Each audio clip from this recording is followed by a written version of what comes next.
Hi friends, నేను మీ నాని ప్రభాకర్. మీరు చూస్తున్నారు technologic channel. Friends, tech news episode 1094 కి అందరికీ స్వాగతం. ఈరోజు టెక్ న్యూస్ మొదలు పెట్టే ముందు నిన్న మన ఛానల్లో మీరు అందరూ ఎప్పుంచో అడుగుతున్నారు కదా పిస్టల్ అన్బాక్స్ చేయమని చెప్పి. అంటే 2000 రూపాయల పిస్టల్ ఉందన్నారు కదా, అది అన్బాక్స్ చేయమని అడిగారు.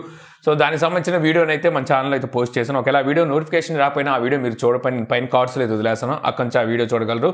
సో నెక్స్ట్ సండే వచ్చేసరికి రైఫిల్ అన్బాక్సింగ్ వీడియో అయితే మన ఛానల్లో ఉంటుంది. సో ఈరోజు టెక్ న్యూస్లోకి అయితే వెళ్ళిపోదాం. సో మొదటి నుంచి చూస్తే మనకి Lenovo liaison Y90 gaming mobile సంబంధించిన స్పెసిఫికేషన్స్ అయితే ఇప్పుడు స్పాట్ అయినాయి అనమాట. ఈ మొబైల్లో వచ్చేసరికి మనకి 22 GB వరకు ఇంటర్నల్ ర్యామ్ అయితే ఉంటుందని చెప్పి తెలుస్తుంది. యాక్చువల్గా ఇందులో వచ్చేసరికి మనకి 18 GB ర్యామ్ వేస్తున్నారు, ఇంకో 4 GB వరకు వర్చువల్ ర్యామ్ అయితే వీళ్ళు ప్రొవైడ్ చేస్తున్నారు. ఇది కాకుండా 640 GB వరకు మనకి స్టోరేజ్ అయితే ఉండబోతుందంట. ఇది కూడా 2 పార్ట్స్గా అయితే మనకి 640 GBని వీళ్ళు ప్రొవైడ్ చేస్తున్నారు. ఒకటి వచ్చేసరికి 512 GB, ఇంకోటి ప్లస్ 128 GB, ఇలా 2 పార్ట్స్ కింద అయితే వీళ్ళు మొత్తం టోటల్ స్టోరేజ్ వచ్చేసరికి 640 GB వరకు స్టోరేజ్తో ఈ మొబైల్ అయితే తీసుకురాబోతున్నట్టు చూస్తుంది. ఇది కొత్త కాన్సెప్ట్ అని చెప్పొచ్చు. కొత్తదేం కాదు, ఒకప్పుడు ఇలాగే మనకి సాఫ్ట్వేర్కి సపరేట్గా, తర్వాత మల్టీమీడియాకి సపరేట్గా అయితే ఒకప్పుడు ఆండ్రాయిడ్ మొబైల్స్ అయితే ఇచ్చాయన్నమాట. 2 GB 4 GB అంతకుమించి ఎక్స్ట్రా ఇచ్చేవాళ్ళు కాదు. ఎక్స్టర్నల్ మనకి స్టోరేజ్ వచ్చేసరికి అది మల్టీమీడియా కోసం అయితే ఇచ్చేవాళ్ళు అనమాట. సో మళ్ళీ అది తిరిగి వచ్చినట్టు అనిపిస్తుంది. ఇక నెక్స్ట్ చూస్తే మనకి వివో నెక్స్ట్ 5 స్పెసిఫికేషన్స్ అయితే బయటకు వచ్చినాయి. ఈ మొబైల్ వివో నెక్స్ట్ 3కి సక్సెస్ అని చెప్పాలి. అది వచ్చేసరికి 2020లో వచ్చింది. ఆ మొబైల్ మన ఇండియాకి వచ్చిందా సరిగ్గా గుర్తులేదు. తర్వాత నెక్స్ట్ 3S అని చెప్పి మరో మొబైల్ కూడా తీసుకొచ్చారు. మళ్ళీ మధ్యలో ఒక 2021 గ్యాప్ తీసుకొని 2022లో నెక్స్ట్ 5 అయితే తీసుకురాబోతున్నారు. నెక్స్ట్ 4 అయితే స్కిప్ చేశారు. అంటే 4 లైన్ అయితే చాలా మంది తీసారు చైనాలో కనుక చూస్తే. సో ఇప్పుడు కూడా మనకి నెక్స్ట్ 4 అయితే బదులు 5 అయితే రాబోతుంది. ఇక నెక్స్ట్ నుంచి చూస్తే మనకి ఒప్పో వాచ్ ఫ్రీ ఇండియాకి సంబంధించిన అఫీషియల్ వెబ్సైట్ లో అయితే స్పాట్ అయింది. ఈ వాచ్ ని ఆల్రెడీ వీళ్ళు చైనాలో అయితే లాంచ్ చేశారు లాస్ట్ ఇయరే. సో అక్కడ ప్రైస్ చూస్తే 6200 రూపాయలు అక్కడ ప్రైస్ పెట్టారు. NFC వేరియంట్ వచ్చేసరికి 6800 రూపాయలు అక్కడ ప్రైస్ పెట్టారు. మన ఇండియాలోకి వచ్చేసరికి NFC వేరియంట్ తీసుకురారు, నాన్ NFC వేరియంట్ తెస్తారు. మేబీ నేను అనుకోవడం 6500 రూపాయలు అంత ప్రైస్ అయితే పెట్టే అవకాశం ఉంది. అయితే ఈ వాచ్ని ఎప్పుడు లాంచ్ చేయబోతున్నారంటే ఫిబ్రవరి 4వ తారీఖున ఒప్పో రెనో 7 సిరీస్ మొబైల్స్ అయితే లాంచ్ అయిపోతుంది. ఒప్పో రెనో 7 అండ్ 7 Pro, దీంతో పాటు ఒక నెక్ బ్యాండ్ ఇయర్ ఫోన్స్ కూడా అయితే తీసుకురాబోతుంది. సో ఈ 3కి సంబంధించిన అన్బాక్సింగ్ వీడియోస్ అయితే మన ఛానల్లో ఉంటుంది. ఒకే వీడియో వస్తుంది, ఒకే వీడియోలో ఈ 3 అన్బాక్సింగ్లు అయితే ఉంటాయి అనమాట. సో అప్పుడే మనకి ఈ వాచ్ ఫ్రీని కూడా అయితే తీసుకొస్తారని చెప్పి అయితే తెలుస్తుంది. 1.64 ఇంచెస్ AMOLED డిస్ప్లే అయితే ఈ వాచ్కి ఉంటుంది అనమాట. 2.5D కరువు తిరిగి అయితే మనకి గ్లాస్ ఈ వాచ్లో అయితే చూడడానికి ఉంటుంది. 100 స్పోర్ట్ మోడ్స్ అయితే ఉంటాయి. Heart rate monitor, SpO2 monitor, అలాగే స్లీపింగ్ మానిటర్, అలాగే వాచ్ ఫేసెస్, ఇవన్నీ కామన్గా ఉండేవే. ఇక నెక్స్ట్ చూస్తే మనకి పబ్జీ న్యూ స్టేట్ యూజర్స్ ఎవరైతే అంటే గేమ్ ఆడేవాళ్ళు ఎవరైతే ఉన్నారో, సో మీ నిక్ నేమ్ అనేది ఇప్పుడైతే చేంజ్ చేసుకోవచ్చు అనమాట. దీనికోసం మీరు నిక్ నేమ్ చేంజర్ టికెట్ని అయితే కొనుక్కోవాల్సి ఉంటుంది. ఇవి మీకు NCలో చూస్తే, NC అంటే న్యూ కరెన్సీ అనమాట. న్యూ కరెన్సీలో చూస్తే 900 NCలు పెట్టినట్టుగా అయితే తెలుస్తుంది. సో మరి వాటి ప్రైస్ ఎంత ఉంటుంది ఏంటని ఆడే మీకే తెలుస్తుంది అనమాట. ఒకసారి చెక్ చేసుకోండి ఒకవేళ మీరు నిక్ నేమ్ చేంజ్ చేయాలి అనుకుంటే. ఇక నెక్స్ట్ చూస్తే మనకి పానాసోనిక్ 5245 కోట్ల రూపాయల వరకు వీళ్ళు జపాన్లో టెస్లాకి సంబంధించిన EV వెహికల్స్ బ్యాటరీస్ ఉంటాయి చూసారా, లిథియం బ్యాటరీస్. సో వాటి ప్రొడక్షన్ అనేది పెంచడం కోసం, అంటే వాటి ప్రొడక్షన్ చేయడం కోసం వీళ్ళైతే ఇంత అమౌంట్ అయితే అక్కడ పెట్టి 2023 నాటికల్లా వీళ్ళు వచ్చేసరికి ఈ టెస్లాకి సంబంధించిన బ్యాటరీస్ అయితే అందించబోతున్నారు ఈ టెస్లాకి. రీసెంట్గా నేను నిన్న కాక మొన్న మన సాటర్డే టెక్ న్యూస్లో మాట్లాడుకున్నాం కదా. సో బ్యాటరీ షార్టేజ్ అయితే ఏర్పడబోతుంది. EV వెహికల్స్ పెరిగిపోతున్నాయి, ఇయర్లీ చూసుకుంటే బాగా పెరిగిపోతున్నాయి. ఇయర్ చూస్తే మనకి టెస్లా మన ఇండియాలో కూడా అయితే అడుగు పెట్టబోతుంది అనమాట. ఇక నెక్స్ట్ చూస్తే మనకి యాపిల్ లాస్ట్ ఇయర్ జరిగిన WWDCలో యాప్ డెవలపర్స్ కోసం కొత్త కండిషన్స్ అయితే తీసుకొచ్చారు. అందులో మెయిన్గా చూసుకున్నట్టయితే మనం ఏదైనా ఇన్ యాప్ లాగిన్ అయినప్పుడు లేదా రిజిస్టర్ అయినప్పుడు వాటిని అక్కడ నుంచి మన అకౌంట్ డిలీట్ చేసుకునే ఆప్షన్ కూడా యూజర్కి ఇవ్వాలి మీరు అని చెప్పేసి వీళ్ళైతే తీసుకొచ్చారు. యాక్చువల్గా మనకి చాలా అప్లికేషన్స్ యాపిల్లో దొరికాయి, ఆండ్రాయిడ్లో దొరకవు, అలాగే వెబ్సైట్లో కూడా ఉండవు. అలాంటి అప్లికేషన్స్ని మనం అక్కడే రిజిస్ట్రేషన్ అయితే చేసుకుంటాం అనమాట. అప్లికేషన్ ఇన్స్టాల్ చేసుకున్న తర్వాత ఆ అప్లికేషన్ మనం యూజ్ చేయలేదు అనుకోండి, ఆ అప్లికేషన్ డిలీట్ చేసేస్తాం. కాకపోతే మన అకౌంట్ అయితే మాత్రం ఆ అప్లికేషన్లో అలాగే ఉంటుంది. అలాంటి అప్లికేషన్స్ ఉంటాయి, వీళ్ళందరికీ వీళ్ళైతే ఈ కండిషన్ పెట్టారనమాట. ఇకపై నుంచి యూజర్ సో ఎప్పుడైతే మీరు వద్దు అనుకుంటారో అప్పుడు తను ఆ అకౌంట్ని డిలీట్ చేసుకునే ఆప్షన్ని తనకి కలిగించాలని చెప్పేసి వాళ్ళు తీసుకొచ్చారు. అయితే ఇప్పుడు అది జనవరి 31 నుంచి జూన్ 30 వరకు అయితే పొడిగించినట్టు తెలుస్తుంది అనమాట. ఇంకా వీళ్ళు డెవలపర్స్ వచ్చేసరికి ఇంకా సిద్ధంగా లేరు, అందువల్ల దాన్ని అయితే పొడిగించారు. అలాగే third party in app purchasing, అంటే ఇప్పుడు వరకు చూస్తే యాపిల్ నుంచే ఇన్ యాప్ పర్చేసింగ్ చేసుకునే వాళ్ళం కదా, అలా కాకుండా థర్డ్ పార్టీ పర్చేస్ చేసుకోవడానికి కూడా దీన్ని కూడా జూన్ 30 వరకు పొడిగించినట్టుగా తెలుస్తుంది. ఇక నెక్స్ట్ చూస్తే మనకి ఫ్లిప్కార్ట్ గ్రాసరీ సర్వీస్ మరికొన్ని సిటీస్కి అయితే పెంచినట్టుగా తెలుస్తుంది. టోటల్ గా చూస్తే ఇప్పుడు ఇండియాలో 1800 సిటీస్ లో ఇప్పుడు గ్రాసరీ సర్వీస్ ని అయితే ఫ్లిప్కార్ట్ అందిస్తుంది అనమాట.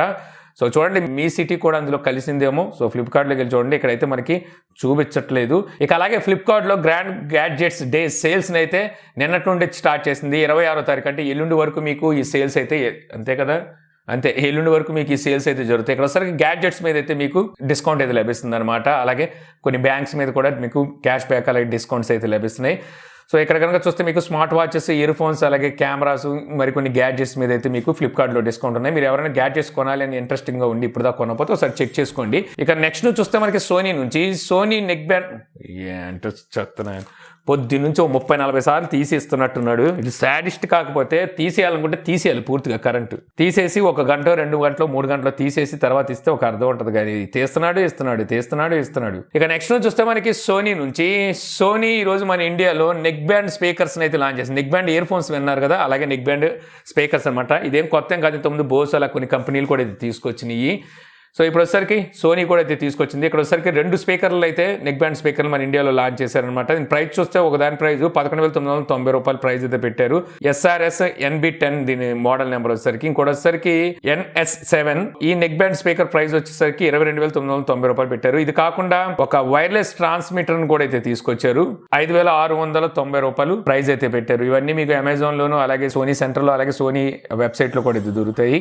ఇక నెక్స్ట్ చూస్తే మనకి రీబాక్ నుంచి, రీబాక్ అనగా మనకి స్పోర్ట్స్ కి సంబంధించినవి అయితే గుర్తు వస్తుంటాయి. ఇప్పుడు వచ్చరికి వీళ్ళు ఫస్ట్ టైం స్మార్ట్ వాచ్ తీసుకొచ్చారు. వచ్చరికి మీకు 15 days బ్యాటరీ లైఫ్ వస్తుంది అంటున్నారు కదా. హార్ట్ రేట్ మానిటర్, SpO2 ఇవన్నీ అయితే ఉండే ఉంటాయి. దీని ప్రైస్ చూస్తే వీళ్ళు 4,499 ప్రైస్ పెట్టారు. రౌండ్ డైల్తో అయితే ఈ స్మార్ట్ వాచ్ వస్తుంది. అమెజాన్ ద్వారా దీన్ని సేల్కి అయితే తీసుకొచ్చారు. యాక్చువల్గా వీళ్ళు రీబాక్ అనే ఏదైతే బ్రాండ్ ఉందో ఈ బ్రాండ్ని క్యాష్ చేసుకోవడం కోసం ఏదో చైనా కంపెనీతో వేరే దాంతో కొలాబరేట్ అయ్యి ఆ రీబాక్ అనే స్టాంప్ వేయించుకొని అయితే మార్కెట్లోకి తీసుకొచ్చేస్తుంటారు ఇలాంటి కంపెనీలు వచ్చేసరికి. ఇక నెక్స్ట్ చూస్తే మనకి గూగుల్ నుండి గూగుల్ పిక్సెల్ 6a ఈ మొబైల్ వచ్చేసరికి మనకి మే నెలలో లాంచ్ చేస్తారని చెప్పేసి న్యూస్ వస్తుంది అనమాట. యాక్చువల్ గా మే నెలలోనే చూస్తే వీళ్ళు గూగుల్ I/O 2022 ఈవెంట్ అయితే చేయబోతున్నారు. సో అక్కడైతే ఈ మొబైల్ లాంచ్ చేస్తారు. ఇక్కడే వచ్చేసరికి గూగుల్ పిక్సెల్ వాచ్ కూడా వస్తుందని చెప్పేసి సో ఇప్పుడు మనకి న్యూస్ అయితే వస్తుంది. ఇండియాలో కనుక చూసినట్టయితే గూగుల్ పిక్సెల్ 4a లాంచ్ చేశారు. 2020లో అనుకుంటే లాంచ్ చేశారు. తర్వాత గూగుల్ పిక్సెల్ 5a వీళ్ళు లాంచ్ చేసినప్పటికీ ఇండియాలోకి అయితే తీసుకురాలేదు. గూగుల్ చాలా పిక్సెల్ మొబైల్స్ అయితే ఇండియా తీసుకురావడం మానేసింది 3 తర్వాత కనుక చూసినట్టయితే.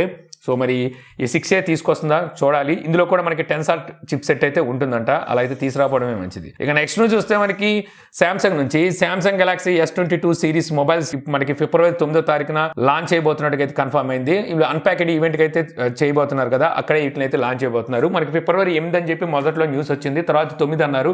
సో ఇప్పుడైతే అఫీషియల్ గా కన్ఫర్మ్ అయినట్టుగా తెలుస్తుంది అనమాట. 9వ తారీఖునే వీటిని అయితే లాంచ్ చేయబోతున్నారు. ఇది వచ్చేసరికి మనకి సామ్సంగ్ సంబంధించిన ఒక అప్లికేషన్ లో డేట్ అయితే బయటకు వచ్చింది. ఇక అలాగే వీటికి సంబంధించిన ప్రైజెస్ కూడా అయితే బయటకు వచ్చినాయి అనమాట. అది Europe prices. Samsung Galaxy S22 price కనుక చూసినట్టయితే యూరోప్ ప్రైస్ ఇండియన్ ప్రైస్ తో కన్వర్ట్ చేసి దగ్గర 82,000 రూపాయలు అయితే ఉండబోతుందంట. S22 ప్లస్ కనుక చూసినట్టయితే 95,000 రూపాయల దగ్గరికి వెళ్ళిపోతుంది. S22 అల్ట్రా కనుక చూస్తే 1,05,000 రూపాయల వరకు అయితే బేస్ వేరియంట్ ఉన్నట్టుగా అయితే తెలుస్తుంది. సో యూరోప్ ప్రైస్లు మన ఇండియాకి వచ్చేసరికి దీని మీద ఇంకొక 5,000 తక్కువ ఉండే అవకాశం అయితే ఉందన్నమాట. ఇక అలాగే Samsung Galaxy F23 5G variant mobile ఇప్పుడు మనకి గీక్ బెంచ్ లో అయితే స్పాట్ అయిందనమాట. ఈ మొబైల్ లో మనకి 6GB అలాగే 8GB 2 RAM వేరియంట్లు అయితే ఈ మొబైల్ రాబోతున్నట్టుగా తెలుస్తుంది. ఇంకా అలాగే ఈ మొబైల్ లో మనకి ప్రాసెసర్ చూసుకున్నట్టయితే క్వాల్కామ్ ప్రాసెసర్ అని చెప్పేసి అయితే ఇక్కడ హైలైట్ అయింది. ఏ ప్రాసెసర్ అనేది తెలియట్లేదు. ఇది 5G మొబైల్ కాబట్టి స్నాప్డ్రాగన్ 750 ప్రాసెసర్ అయితే ఉండొచ్చు అని చెప్పేసి ఎక్స్పెక్టేషన్స్ అయితే ఉన్నాయి. సో చూద్దాం మరి ఈ మొబైల్ని మరి ఎప్పుడు లాంచ్ చేస్తారు. మేబీ నేను అనుకోవడం ఫిబ్రవరి నెలలో లాంచ్ చేసేవచ్చు. ఎందుకంటే F సిరీస్ కాబట్టి ఫ్లిప్కార్ట్ ద్వారా సేల్కి తీసుకొస్తారు, ఆఫ్లైన్ కాదు ఇవి. ఇక నెక్స్ట్ చూస్తే నెట్ఫ్లిక్స్ నుంచి కొత్తగా స్టోరీ రైటర్స్ ఎవరైతే ఉంటారో వీళ్ళకి ఇది ఒక మంచి అవకాశం అని చెప్పొచ్చు. నెక్స్ట్ జనరేషన్ స్టోరీస్ కోసం ఇప్పుడు నెట్ఫ్లిక్స్ ఏం చేస్తుందంటే షార్ట్ ఫిల్మ్స్ తీసే వాళ్ళని అయితే ఎదుగుతున్నట్టుగా తెలుస్తుంది. వీళ్ళకి వచ్చేసరికి దగ్గర $10,000 అయితే వీళ్ళు ఇవ్వబోతున్నారు అనమాట ఒక షార్ట్ ఫిల్మ్ తీయడం కోసం. వాటిని వచ్చేసరికి నెట్ఫ్లిక్స్ లో స్ట్రీమ్ చేస్తారని చెప్పి తెలుస్తుంది. $10,000 అంటే మన ఇండియన్ కరెన్సీలో 7.4 lakhs అనమాట. సో మొత్తం ఒక 10 మంది ప్రొడ్యూసర్స్ అయితే దీంట్లో పాల్గొబోతున్నారంట.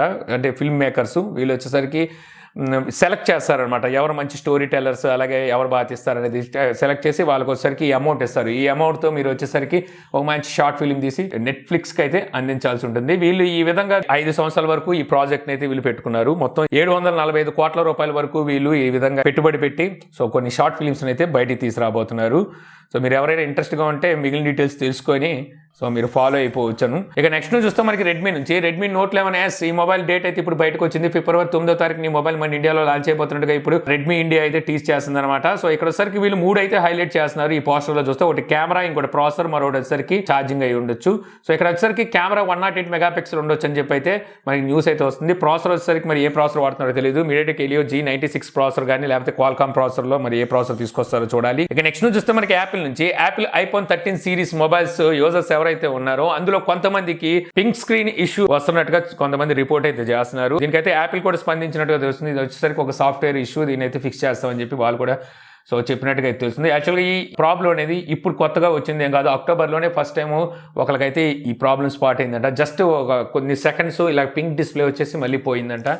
సో అదే టైంలో వీళ్ళు యాపిల్ కూడా రిపోర్ట్ చేశారు. అప్పటి నుంచి యాపిల్ దీని మీద అయితే వర్క్ కూడా అయితే చేస్తుంది. ఇప్పుడు వచ్చేసరికి చాలా మంది యూజర్స్లో ఈ పింక్ స్క్రీన్ ఇష్యూ అయితే స్పాట్ అయింది. సో ఇదైతే సాఫ్ట్వేర్ ఇష్యూ అని చెప్పేసి యాపిల్ అయితే చెప్తుంది.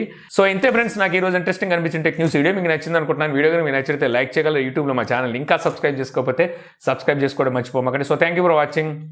జై హింద్. ఈ ఉన్న కరెంట్ కూడా పూర్తిగా పోకముందే ఎడిటింగ్ చేసి పోస్ట్ చేసేయాలి.